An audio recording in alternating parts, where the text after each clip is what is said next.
Hey guys, good evening, and thanks a lot for listening to another episode of Release the Quacken. We're here to talk about how week 21 went, what's coming up on week 22, kind of going around the horn, and we have a special guest who's got her own unique perspective of things that kind of mirrors a lot of our issues that we kind of had in a way coming up. So tonight joining us, we have Lonnie. How you doing, Lonnie? I'm doing great, Jeff. How are you? Doing great. We got Jody joining us. How's Jody in Cincinnati?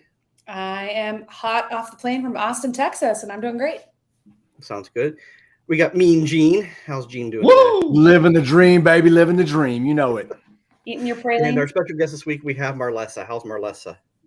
I'm doing great. It's nice and chilly here in New York City, but it's been sunny, so it's been a pretty fun weekend. Just ready for Thanksgiving.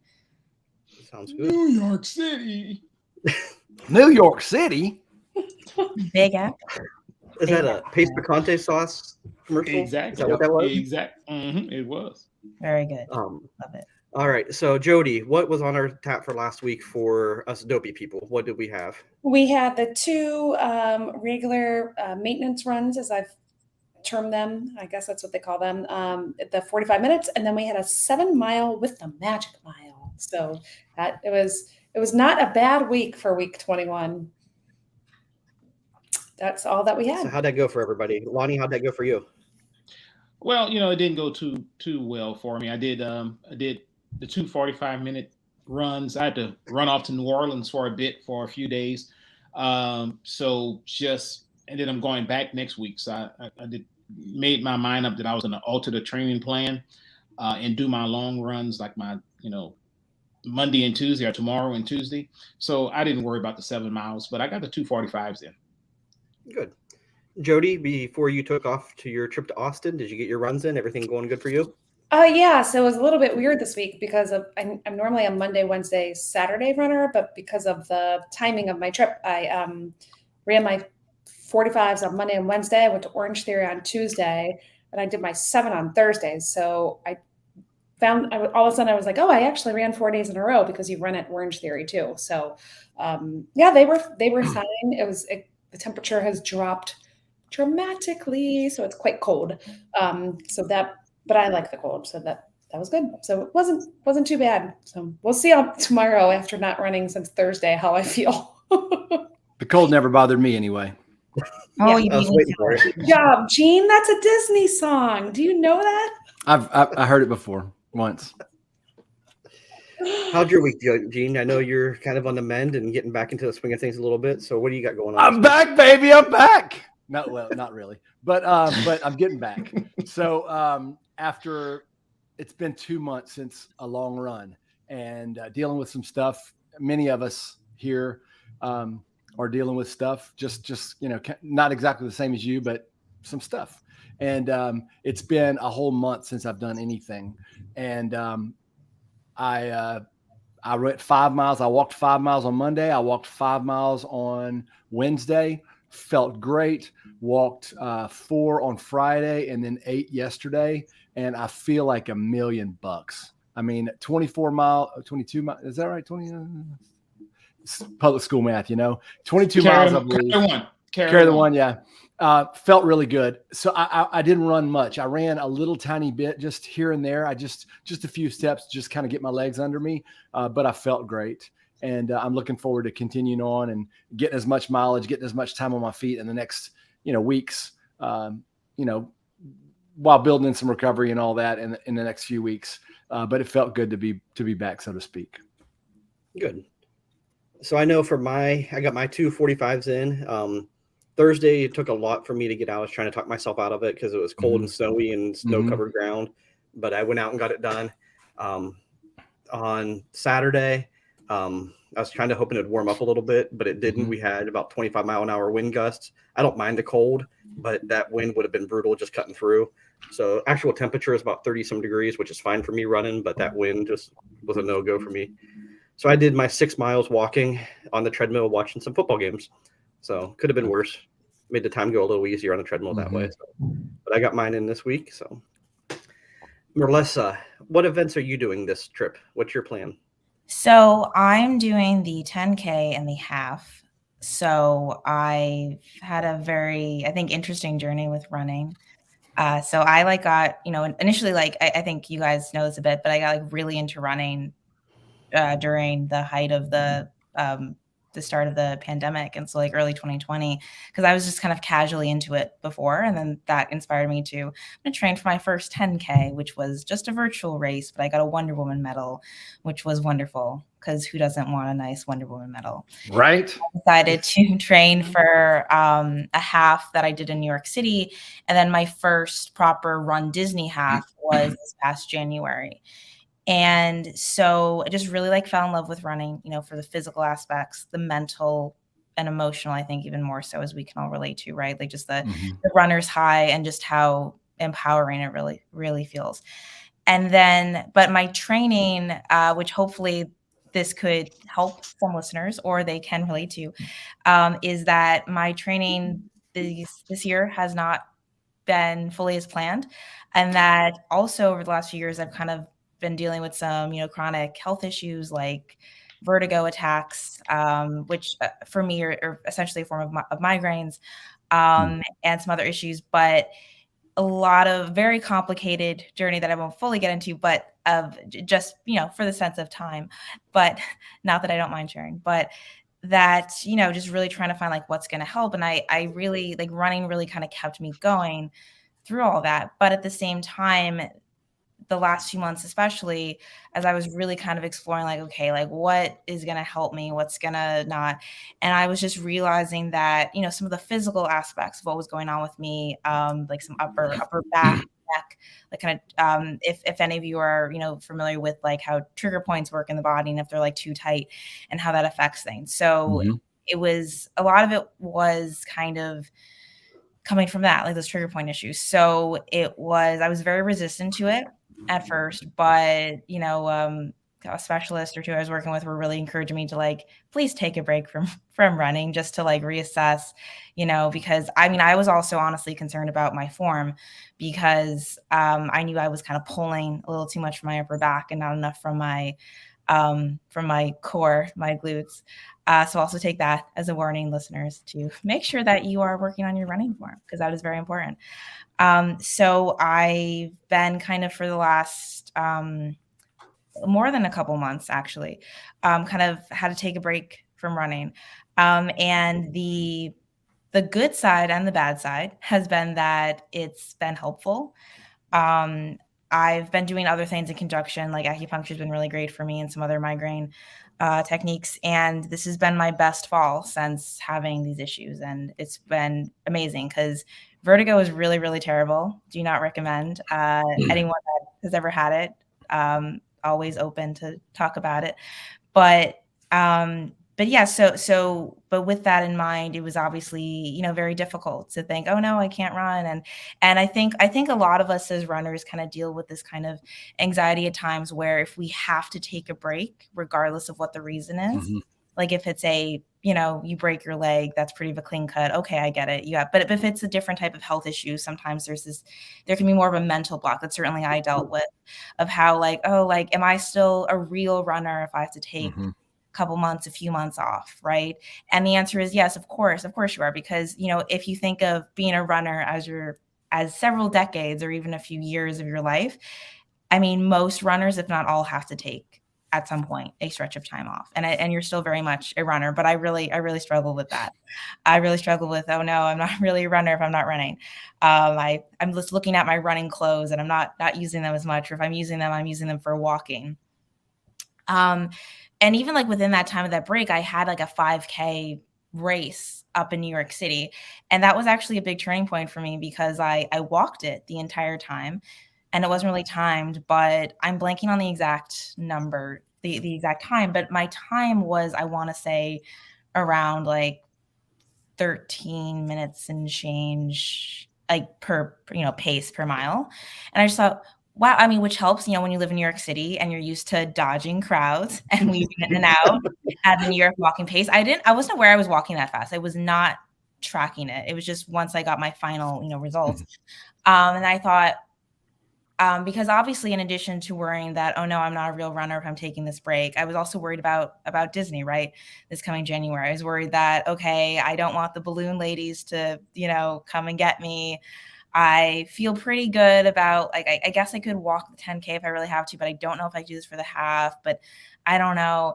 And I think just doing that 5K race where when I wasn't even really thinking about it, like, again, I wasn't trying to walk particularly fast. I was just enjoying the race atmosphere. It was a color run, so maybe that helps. It was fun, and Disney races are also fun. So I like to think there's a parallel there.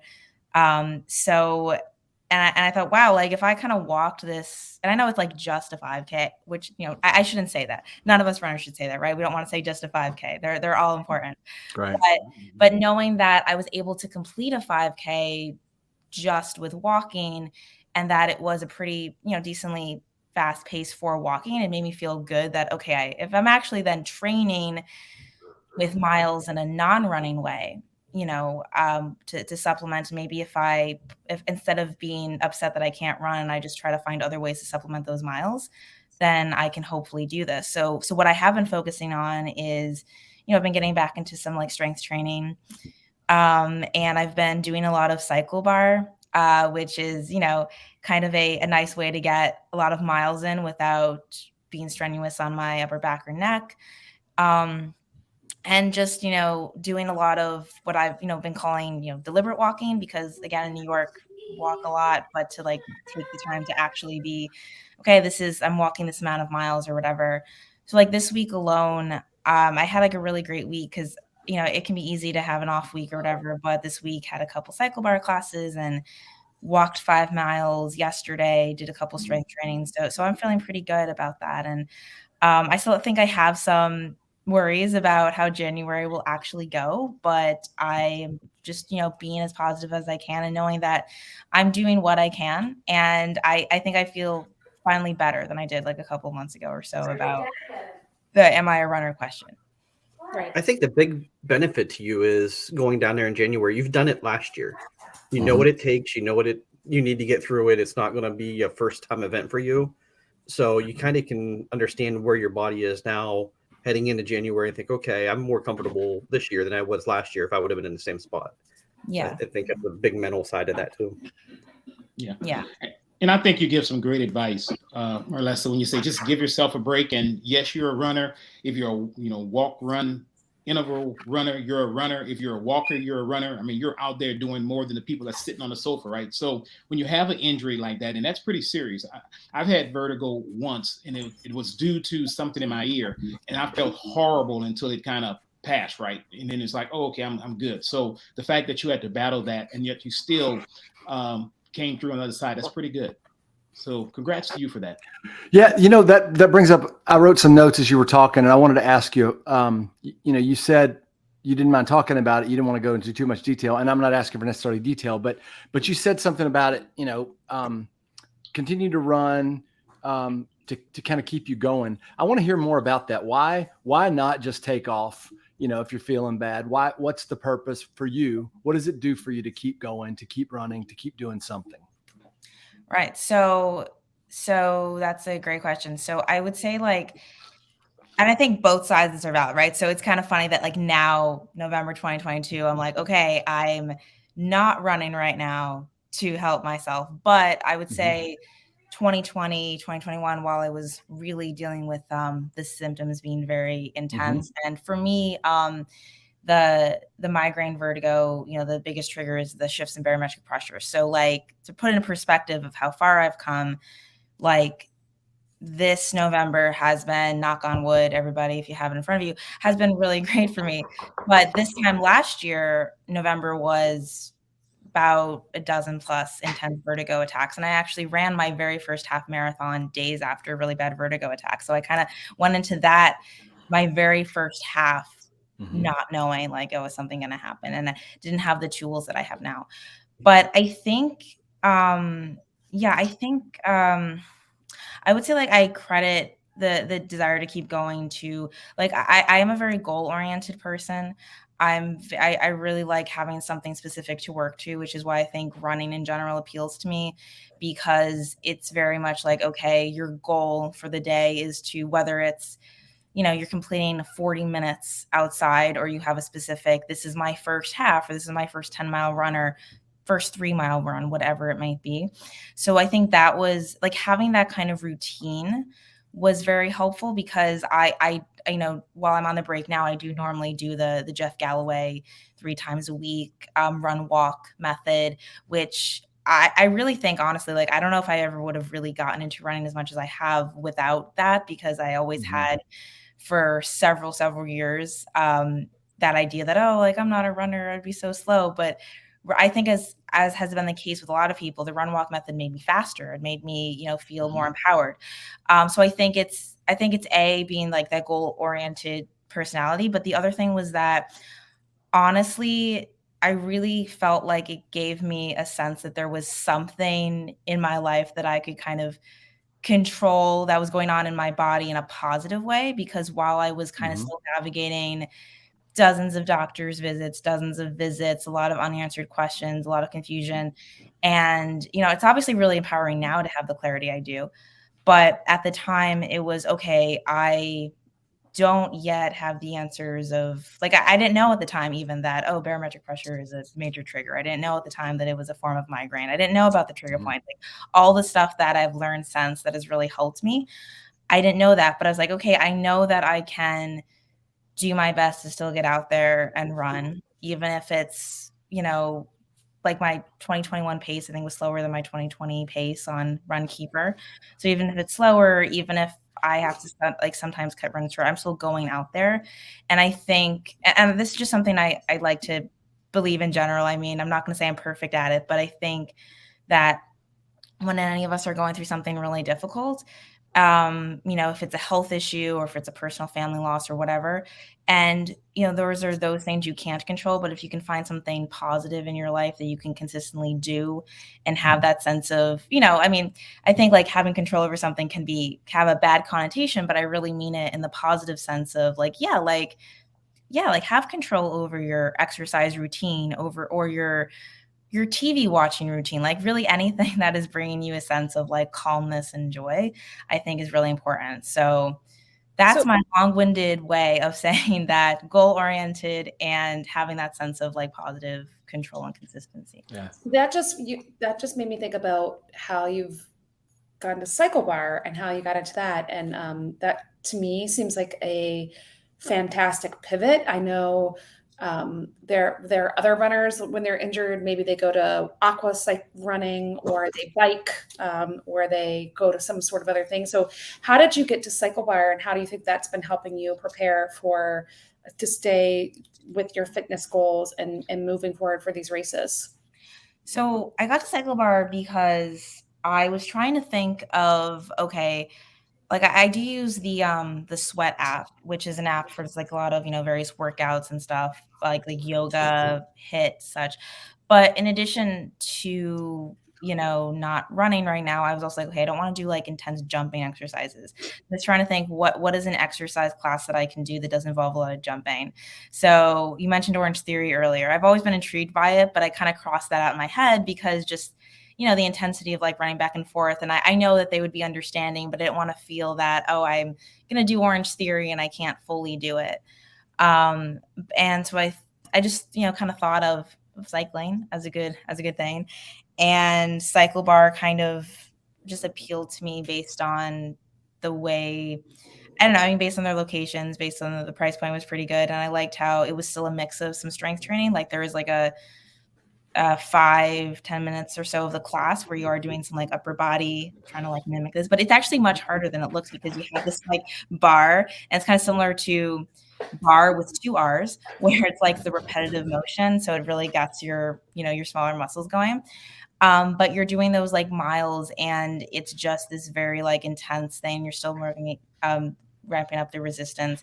And I do feel like it's really helped some of the issues I was having with like feeling like my glutes and my core weren't as strong as a runner, because I think for me, at least, having this time period where I'm like on a bike and I have an instructor very specifically talking to me about my posture, it's the kind of forced me to really make sure I'm zoning in my core and zoning in on the glutes. And also at home, I've been doing some glute strength training. So I feel like while not literally running, I'm trying to look at the miles in with cycling and also walking, but also trying to work on, some of those weaker muscle points that when I'm able to start, really running again, I can hopefully be in a better shape also with my form, and that it can kind of be more of a muscle memory thing.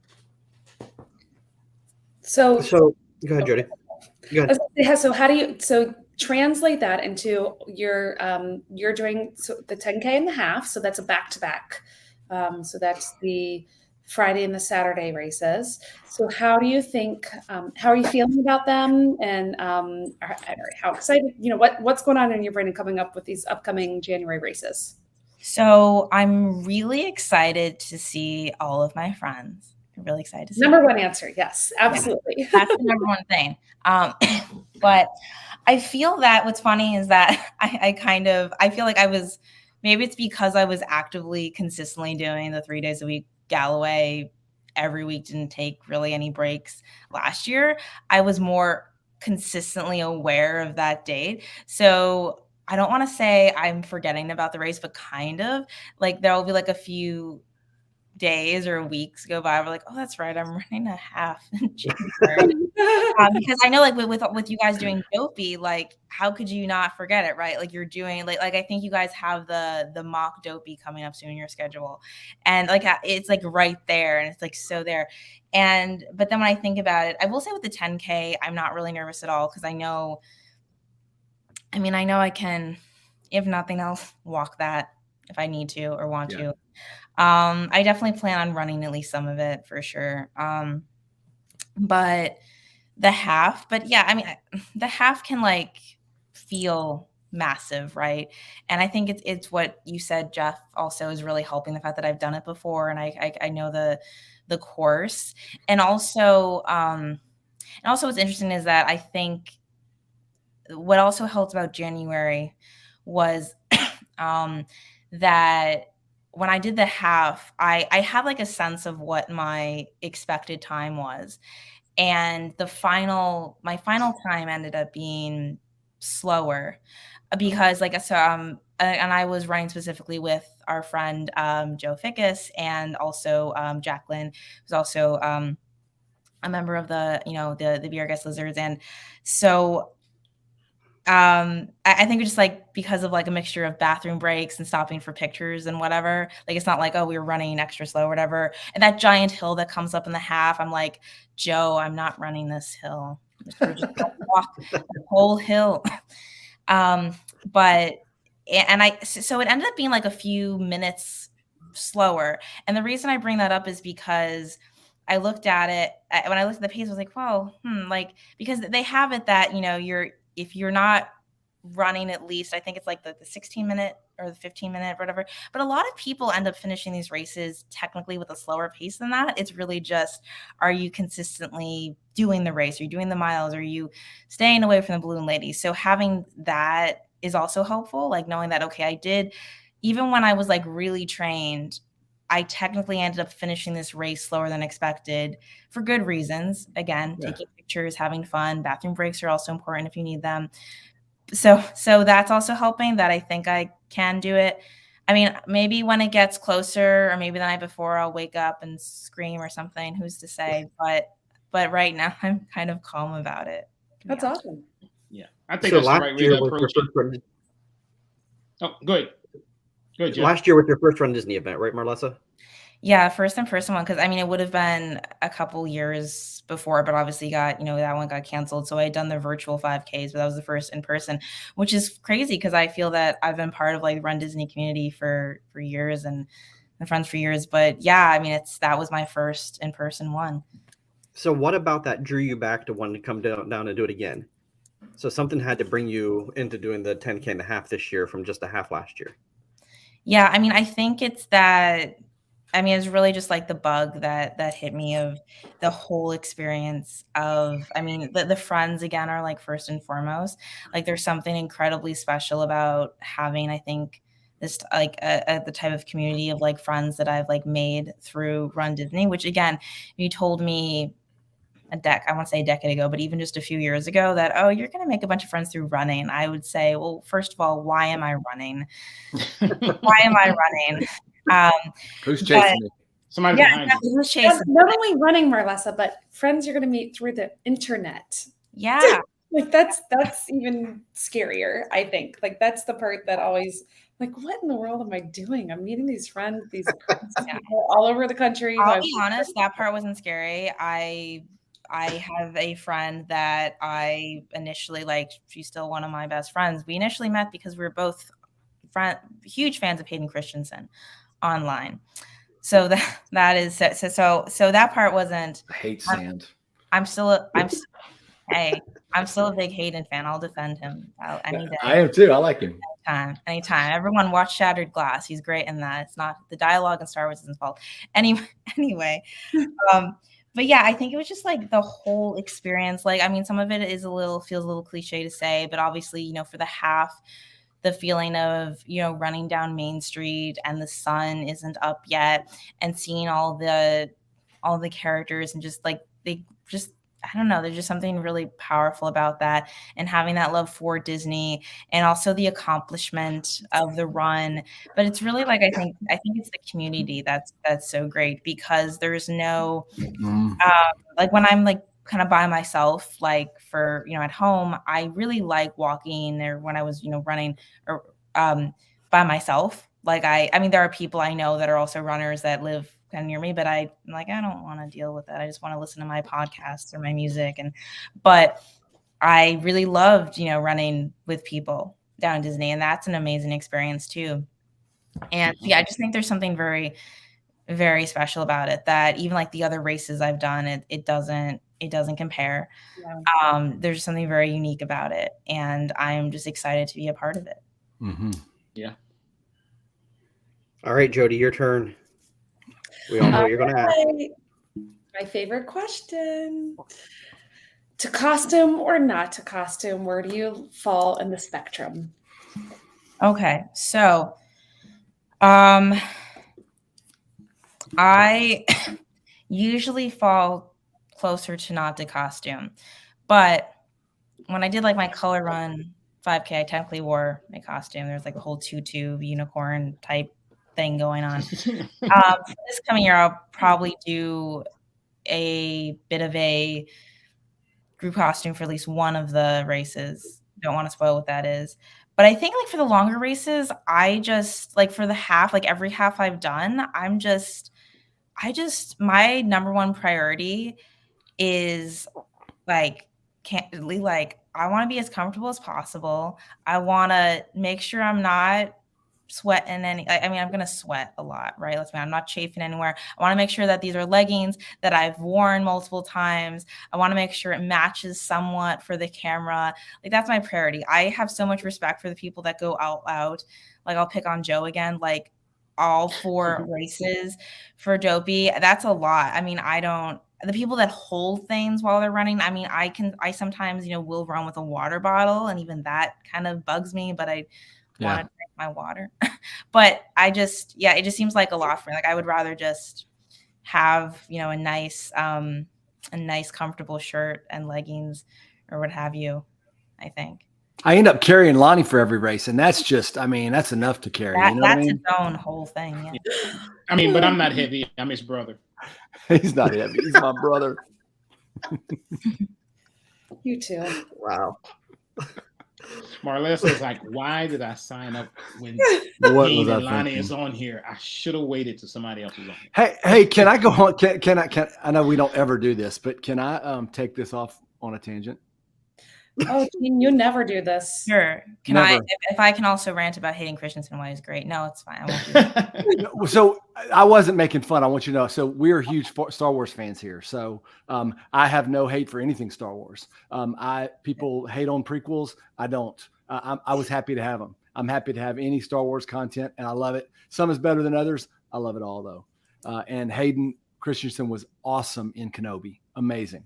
Fantastic. This has got nothing to do with Star Wars, though. You mentioned Runner's High, and I'm just curious. I would love to hear each of your perspectives on this Runner's High people speak of. tell me what that's like for you. And do you experience it? And what is it like for you? Well, I guess I'll start with that. We'll kind of go around the horn. I don't have any idea what that means. All I feel is pain. So Okay.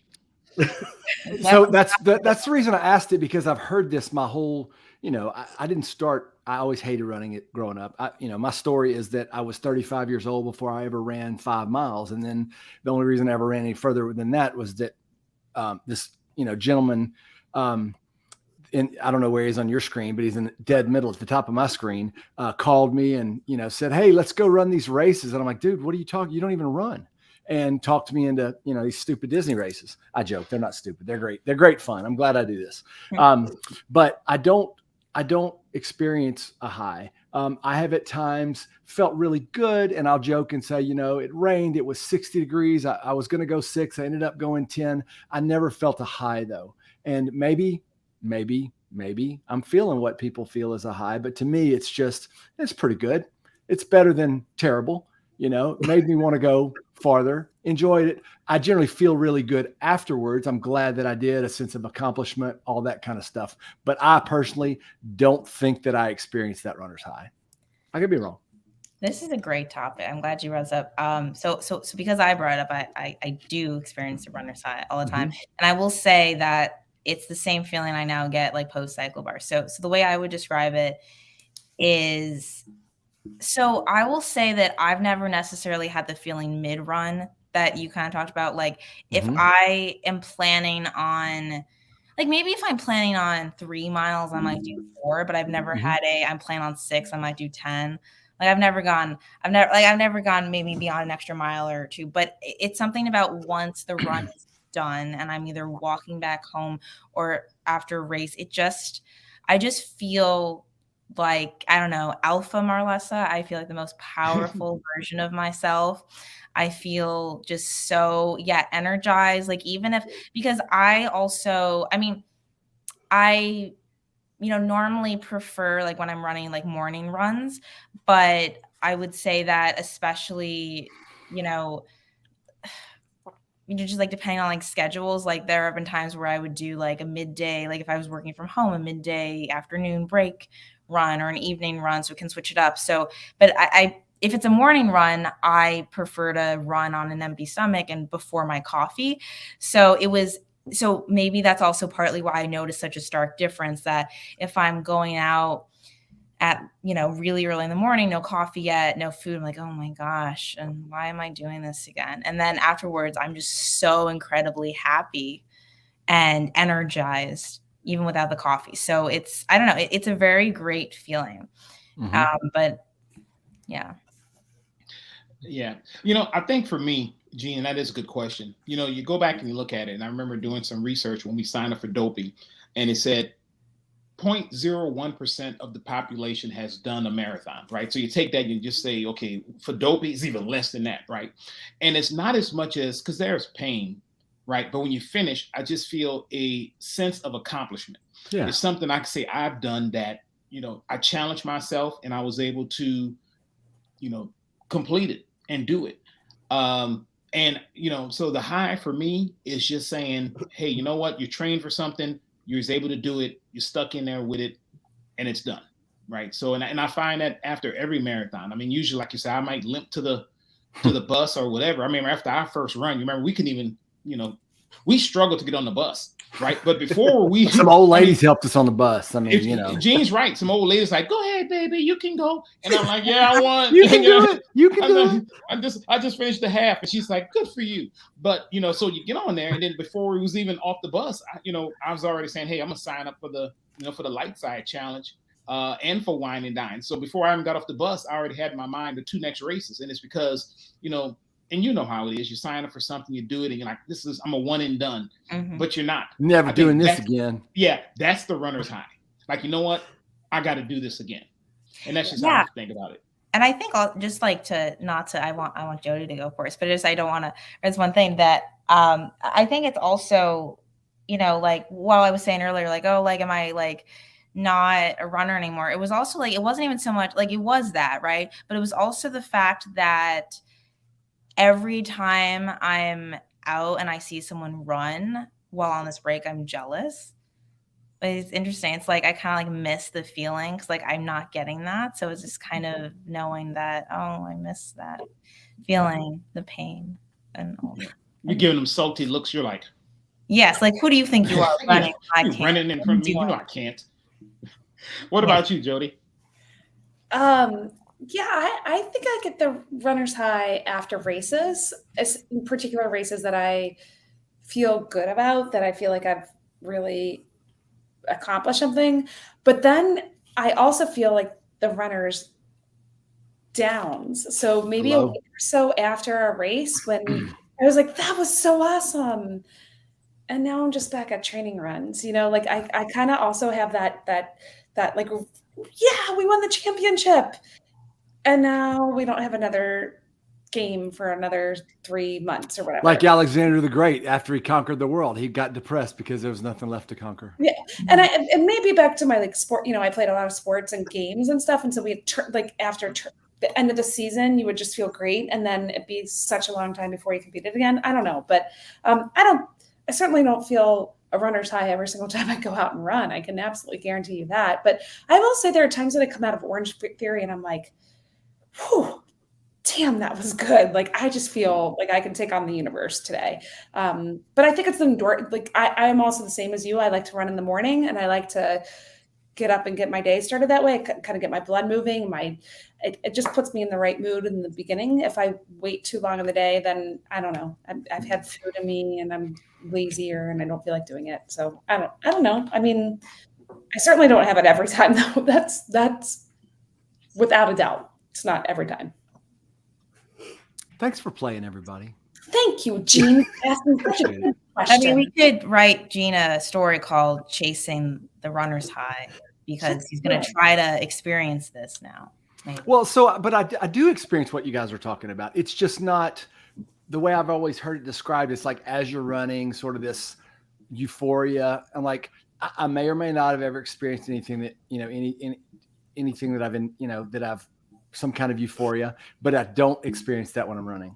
Okay. Euphoria was mile 19 sponge at the marathon. That was euphoria. That was like the gift of the gods gave you the sponge to get cooled off at mile 19. That was euphoria. Yeah. Right. Did we didn't get sponges. Not the bacon, Jeff. Don't talk about the bacon.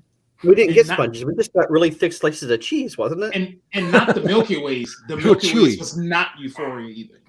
No, those that was the devil. Those are the devil. How are you supposed to chew caramel that is frozen at mile 20 something? Come on. Now you know, man. Now frozen you know. caramel. Oh, it was not hard. at mile 20 something. So, getting this train back on the tracks, Gene. Thanks, guys. I'm sorry. Teddy is a little. What's wrong with Teddy, man? Teddy is going. I have no idea. Here, let me help you out. I got him. No worries. You got him? Okay. Don't unmute him. Don't unmute him ever. That's no worries. Mm-hmm. Okay, yeah, Gene. Good point. All right, Jeff. Great insight, Gene. So, Jody, let's look at the next week coming up here. What do we got for week 22? This is a big one.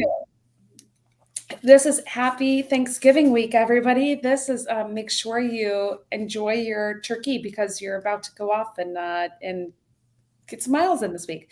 So there are the normal, regular 2 45-minute training runs, and then there's a 4-mile walk and a 10-mile walk and 23 miles. So that's a lot, my friends. That's a lot. That's 1, 2, 3, 4, 5. That's 5 things on our calendar to do this week.